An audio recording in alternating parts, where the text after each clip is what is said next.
నమస్తే. యాంకర్ స్వేచ్ఛ వృత్తి పైన ఇంకా అనేక రకాలైనటువంటి అనుమానాలు తలెత్తుతా ఉన్నాయి. ముఖ్యంగా ఈ సంబంధించినటువంటి మృతికి ప్రధానమైనటువంటి కారణం పూర్ణచందర్ నాయక్. సో నిన్న రాత్రి 9:30-10 గంటల సందర్భంలో ఆయనే ఒక 5 పేజీల లేఖను రాసిండు. 5 పేజీల లేఖలో ప్రధానంగా తన తండ్రి పైన, స్వేచ్ఛ తండ్రి పైనే ప్రధానంగా ఆయన ఆరోపణలు చేసిండు. తండ్రి యొక్క వేధింపులతోటే కూతురు స్వేచ్ఛ మరణించింది, ఆ మరణానికి నాకు ఎలాంటి సమాధానం, ఎలాంటి సంబంధం లేదు, ఆ ఫ్యామిలీ నేను బాగా చూసుకున్నాను, స్వేచ్ఛని నేను సంతోషపెట్టాను, ఆమె బాధలో ఉన్నప్పుడు ఓదార్చాను, ఆ కుటుంబానికి అండగా ఉన్నాను, అలాగే ఆ పాప అయినటువంటి స్వేచ్ఛ కూతుర్ని నేను బాగా చూసుకున్నాను, ఆమె చదువులకు అయ్యేటువంటి ఖర్చులు సైతం నేనే పెట్టుకున్నాను, మొన్న జరిగినటువంటి ఆమె మేచూరి ఫంక్షన్ ఏదైతే ఉందో ఆ ఫంక్షన్కి 5 లక్షల రూపాయలు నేనే ఇచ్చినని చెప్పేసి ఆ 5 పేజీల లేఖలో తన ప్రేమని ఒలకబోసేటువంటి ప్రయత్నం చేసిండు. సో దీంట్లో ప్రధానంగా 2 విషయాలు మాట్లాడాలి. ఒక పైన తండ్రి పైన ఆరోపణలు చేసిండు, స్వేచ్ఛ తండ్రి పైన. మరో పక్కన ఎవరైతే ఆ పాప ఉన్నారో స్వేచ్ఛ కూతురు పైన నాకు ప్రేమ ఉంది, ప్రేమగా నన్ను పూరి అని పిలుస్తుంది, కానీ మీడియా ముఖంగా నా పైన కొన్ని అబండాలు వేస్తే నాకు బాధ అనిపిస్తుందని చెప్పి నిన్న పూర్ణచందర్ మాట్లాడిండు.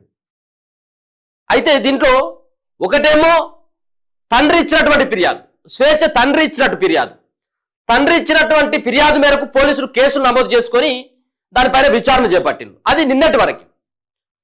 మరో పక్కన నిన్న సాయంత్రం ఆ పాప ఎవరైతే ఉన్నారో స్వేచ్ఛ కూతురు ఇచ్చినటువంటి ఫిర్యాదు మేరకు మరోసారి ఎంక్వైరీ చేసేటువంటి ప్రయత్నం చేస్తూ ఉన్నారు.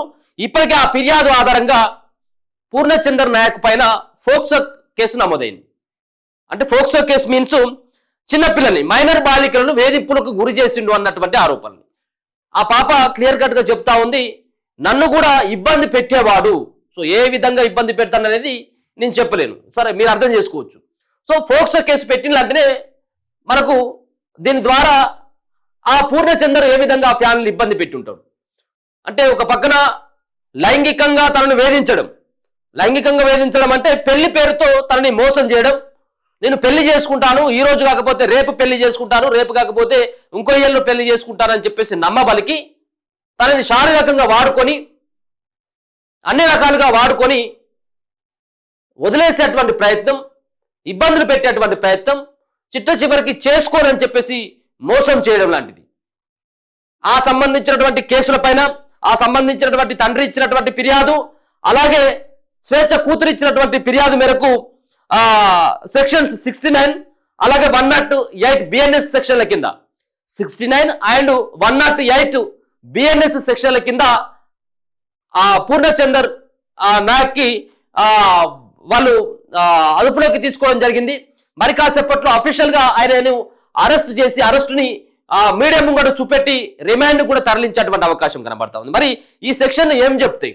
ఈ సెక్షన్లు చెప్పేటి 2, ఒకటేమో 10 సంవత్సరాల నుంచి 15 సంవత్సరాల జైలు శిక్ష పడేటువంటి ఈ సెక్షన్స్ అన్ని కూడా. అంటే ఒక పక్కన ఒక మరణానికి కారణం అయిపోయిండు, మరో పక్కన చిన్నపిల్లని వేధించుండు, మైనర్ బాలికను వేధించుండు అన్నటువంటి కేసులు. ఇప్పటికే తన తండ్రి చెప్పిండు, చాలా మంది ఆడవాళ్ళని ఇబ్బంది పెట్టేవాడు, చాలా మంది ఆడవాళ్లతోటి పూర్ణచందర్కి అక్రమ సంబంధాలు ఉన్నాయన్నటువంటి విషయాన్ని స్వేచ్ఛ తండ్రి బయటపెట్టిండు. కానీ ఇవన్నీ బయటపెట్టినటువంటి ఆలోచనతోటి పూర్ణచందర్ తన తండ్రి అయినటువంటి శంకర్ పైన ఆయన ఆ లెటర్లో ఉద్దేశపూర్వకంగా రాసిండా అనేది తెలుస్తూ ఉన్నది. ఎందుకంటే ఆ ఫ్యామిలీ అంతా కూడా, వాళ్ళ అమ్మాయేమో స్వేచ్ఛ అమ్మాయేమో ఆ మహిళా సంఘాలకు సంబంధించినటువంటి గ్రూప్లో ఒక ప్రధానమైనటువంటి పాత్ర వహిస్తూ ఉంటుంది. దాని తర్వాత తన తండ్రి అయినటువంటి శంకర్ పీడిఎస్లో పనిచేస్తూ ఉంటాడు. మంచి వ్యక్తిగా పేరున్నటువంటి వ్యక్తి, సమాజంలో విలువలు ఉన్నటువంటి ఆ కుటుంబం నుంచి ఉన్నటువంటి ఆయనే చిత్రహింసలు కూతుర్ని ఏ విధంగా పెడతాడు? సో ఈ దీంట్లో ఇప్పటికే పరిశీలిస్తూ ఉన్నారు. పరిశీలించి ఇప్పటికైతే పోలీసులు ఆయనను అదుపులోకి తీసుకున్నారు. పోలీసులు అదుపులో ఉన్నారు. రాత్రి 11 గంటలకి చికటపల్లి పోలీస్ స్టేషన్లో ఆయన లొంగిపోయినట్టుగా, అడ్వకేట్తో పాటు వచ్చి లొంగిపోయినట్టుగా తెలుస్తా ఉన్నది. ఈ కాసేపట్లో అఫీషియల్గా సైతం కూడా ఆయన అరెస్టును కూడా చూపెట్టేటువంటి అవకాశం ఉన్నది. 2 విధాలు, లైంగిక వేధింపుల కేసుతో పాటు ఆత్మహత్యకు ప్రేరేపించిండు అన్నటువంటి దానిపైన తండ్రి ఇచ్చినటువంటి ఫిర్యాదు మేరకు ఈ 2 కేసులు, మరో పక్కన కూతురు ఇచ్చినటువంటి ఫిర్యాదు మేరకు ఫోక్సో కేసు కూడా నమోదు చేయడం జరిగింది. ఒకసారి చూస్తే ఏదైతే పెళ్లి పేరిట శారీరకంగా వాడుకున్నాడని చెప్పేసి ఆయన కూడా లెటర్లో రాయడం జరిగింది. మరో పక్కన చాలా రోజులుగా లివింగ్ రిలేషన్ లో ఉన్నాడన్నటువంటి అంశాన్ని కూడా చాలా సందర్భాల్లో ఆయన రాసుకుంటూ చెప్పేటువంటి ప్రయత్నం చేసిండు. మరో పక్కన తనకి స్వేచ్ఛకు పెళ్ళైపోయిందని స్నేహితుల దగ్గర ఎవరైతే ఆయన పూర్ణచంద్ర స్నేహితుల దగ్గర కూడా చెప్పిండు. అయితే ఈయన యొక్క బ్యాక్గ్రౌండ్ చూసినట్టయితే ఈయనకి బీఆర్ఎస్ పార్టీకి సంబంధించినటువంటి కేసీఆర్ కి గోళీలు అందించేటువంటి ఎవరైతే రాజ్యసభ మెంబర్ గా ఉన్నటువంటి సంతోష్ రావు ఉండెనో సంతోష్ రావుకి ఈయనకు చాలా అవినాభావ సంబంధం. అంటే సంతోష్ రావు నా వెనకాల ఉన్నాడు, ఎవరు ఏం చేయాలన్నటువంటి ధీమాతోటి ఏమైనా చేసిందా? సంతోష్ రావు చూసుకునేటువంటి టీ న్యూస్ లో ఆమె యాంకరు.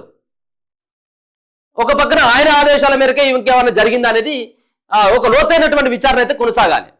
ఎందుకంటే ఆ ఆఫీసులో పనిచేసేటువంటి ఎంప్లాయీగా పనిచేసేది ఈమె. ఆ ఎంప్లాయీలకు జీతం ఇచ్చేటువంటి ఓనర్ ఏమో సంతోష్ రావు, అవన్నీ చూసుకునేది దగ్గర నుంచి. అలాగే ఆ ఆఫీసులోనే ఒక ప్రోగ్రామ్ డిజైనర్ గా పనిచేస్తున్నటువంటి పూర్ణచందర్. మొన్న ఖానాపూర్ టికెట్ కూడా ఆయన ఆశించిండు. సంతోష్ రావు ఆశిష్యులతోటి టికెట్ వస్తుందని చెప్పేసి తన సన్నిహితుల దగ్గర కూడా చాలా సందర్భాలు చెప్పుకున్నాడట. అంటే వీటన్నిటిని చూసుకొని మురళి ఇక్కడ ఉన్నటువంటి పూర్ణచంద్ర నాయకు చేసినట్టుగా స్పష్టంగా అర్థమవుతా ఉన్నది. ఆయన యొక్క ఉన్నాడన్నటువంటి ఉద్దేశంతో ఇటువంటి ఘాతుకానికి పాల్పడి చచ్చిపోని నేను లవ్ చేసి, ఇప్పుడు ఆల్రెడీ ఆయనకు పెళ్ళి అయిపోయింది కానీ నిన్ను మళ్ళీ పెళ్లి చేసుకుంటానని చెప్పేసి నమ్మబలికేటువంటి ప్రయత్నం చేసిండు. చాలా మంచి అమ్మాయిగా పేరున్నటువంటి స్వేచ్ఛ ఇలా ఈ లోకంలో లేకుండా చేసినటువంటిది. దానికి ప్రధానమైనటువంటి కారణము పూర్ణచంద్ర అనేది ఆ కుటుంబ సభ్యుల యొక్క ఆరోపణ. ఒకసారి కనుక ఆయన ఎక్కడ, ఏ ఊరు, ఆయన సంబంధించినటువంటి అడ్రస్ ఏంటి, ఆయన బ్యాక్గ్రౌండ్ ఏంటిది అన్నటువంటిది కూడా సెర్చ్ చేస్తా ఉన్నారు, అడుగుతా ఉన్నారు. ఆయనకు సంబంధించినటువంటి ఆయన నాయకు నేను కూడా పొరపాటున నిన్న కూడా చెప్పాను, ఆయన రావు అని చెప్పేసి చెప్పాను నేను, పూర్ణచంద్ర రావు అని. అయితే ఆయన పూర్ణచంద్ర రావు కాదు, పూర్ణచంద్ర నాయకు. ఆయన ఎస్టీ సామాజిక వర్గానికి చెందినటువంటి వ్యక్తి. ఉమ్మడి ఆదిలాబాద్ జిల్లాకు సంబంధించినటువంటి జన్నారం మండలం పుట్టిగూడ విలేజ్ అయ్యేది. అయితే వాళ్ళ నాన్న పేరు రాజన్న. ఆ రాజన్న టీచర్. ఆయన ఎవరైతే పూర్ణచంద్ర ఉన్నో పూర్ణచంద్ర యొక్క నాన్న రాజన్న, ఆయన ఈరోజు ఇవాళ రిటైర్మెంట్ అవుతా ఉన్నాడు. ఆయన రిటైర్మెంట్ అవుతా ఉన్నాడు, కొడుకు జైల్లో రిమాండ్ అవుతా ఉన్నాడు. ఈయనేమో రిమాండ్, ఆయనేమో రిటైర్మెంట్. సో మొత్తానికి ఆ తండ్రి టీచర్గా ఉద్యోగం చేసేటోడు. అలాగే జన్నారం మండలంలో అంటే మండల కేంద్రంలో ఉన్నటువంటి అక్కడ కొంత భూమి, ఆ భూమిలో ఒక పక్కన ఇప్పుడున్నటువంటి పూర్ణచందర్ నాయకు కొంత భూమిని కొనుగోలు చేసి దాంట్లో ఒక ఫామ్ హౌస్, పెద్ద ఎత్తున ఫామ్ హౌస్ కడుతున్నాడట. ఆ ఫామ్ హౌస్ లో మొక్కలు పెంచడానికి స్వేచ్ఛ, మొక్కలు తేవడానికి వేరే దగ్గర నుంచి మొక్కలు తేవడానికి రీసెంట్లీ వాళ్ళు వెళ్ళినట్టుగా తెలుస్తా ఉంది. మొక్కలు తీసుకొచ్చి ఆ ఫామ్ హౌస్ లో పెట్టడానికి కొన్ని మొక్కలు సెలెక్ట్ చేసినట్టుగా కూడా అదైతే తెలుస్తా ఉన్నది. ఇప్పటికీ చిక్కడిపల్లి పిఎస్ లోనే ఉన్నాడు, చిక్కడిపల్లి పోలీసుల యొక్క అదుపులోనే ఉన్నాడు. సో వీటి వివరాలను కూడా ఇంకా రాబట్టేటువంటి ప్రయత్నం పోలీసులు చేస్తా ఉన్నారు.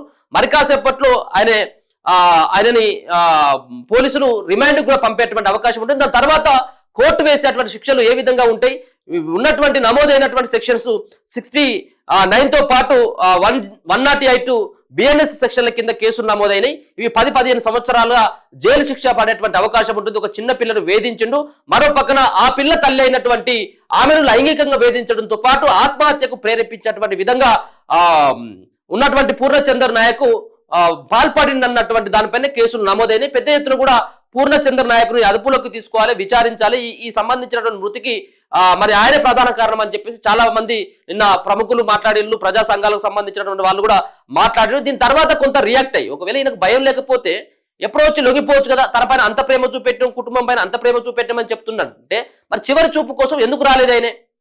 అంటే మొత్తం దహన సంస్కారాలు అన్ని అయిపోయిన తర్వాత, అక్కడ అయిపోయిన తర్వాత రాత్రి 9:30-10 గంటలకు ఒక అఫీషియల్గా ఒక లేఖను రిలీజ్ చేసి దాని తర్వాత మళ్ళీ లొంగిపోకపోతే ఇంక ఇది ఎక్కువైనట్టుగా ఉంటుంది అన్నటువంటి ఉద్దేశంతో ఆ లేఖ విడుదల చేసిన గంట తర్వాత వచ్చి పోలీసుల ముంగట లొంగిపోయింది. సో ఇది జరిగింది మొత్తం. ఆయనకు ఉన్నటువంటి బ్యాక్గ్రౌండ్, ఆయన ఇంటి పేరు బాధవాతు పూర్ణచందర్ నాయకు, జన్నారం మండలం పుట్టిగూడ విలేజ్, అది ఉమ్మడి ఆదిలాబాద్ లో ఉంటది. మొత్తానికైతే ఈ సంబంధించినటువంటి ఎపిసోడ్ లో ఇంకా ఆధారాలను సేకరించేటువంటి పనులు అయితే పోలీసులు అయితే నిమగ్నం అయిపోయినారు. ఈ శిక్షల కింద అయితే కేసులు అయితే నమోదైంది. చూస్తూనే ఉండండి మన తొలి వెలుగు.